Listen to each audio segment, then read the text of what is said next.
Would you ever consider paying $34 for a lighter? What about $125? That's the price range of a Zippo lighter. Expensive? Yes.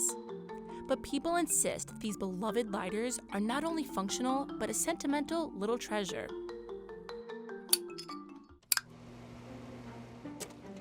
The first Zippo was produced in 1933, and it quickly rose to prominence during World War II.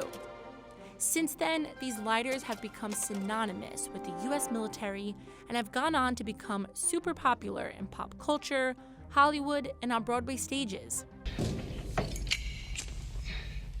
87 years later, Zippo manufactures about 70,000 lighters per day in their Bradford, Pennsylvania facility. We got a look at how these lighters are made.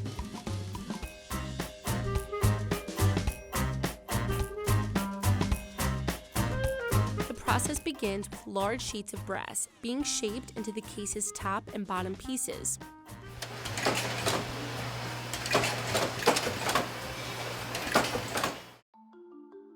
After the case is put together, the pieces go into a nickel bath, which acts as an adhesive for the chrome finish.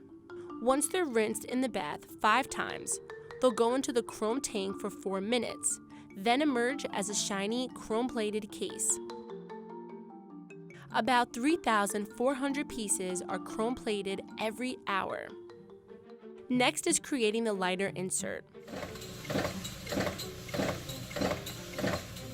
This holds the lighter fuel and sparking components. See those little holes? They're strategically put there to make the lighter windproof, a rare feature for lighters.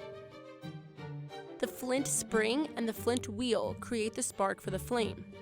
It's the movement of the two that generates the spark. Next is the wick.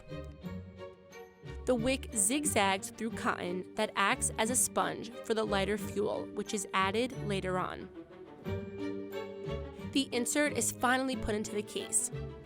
Lastly, each lighter is meticulously inspected to make sure all its components are there, including the signature click noise Zippo lighters are known for.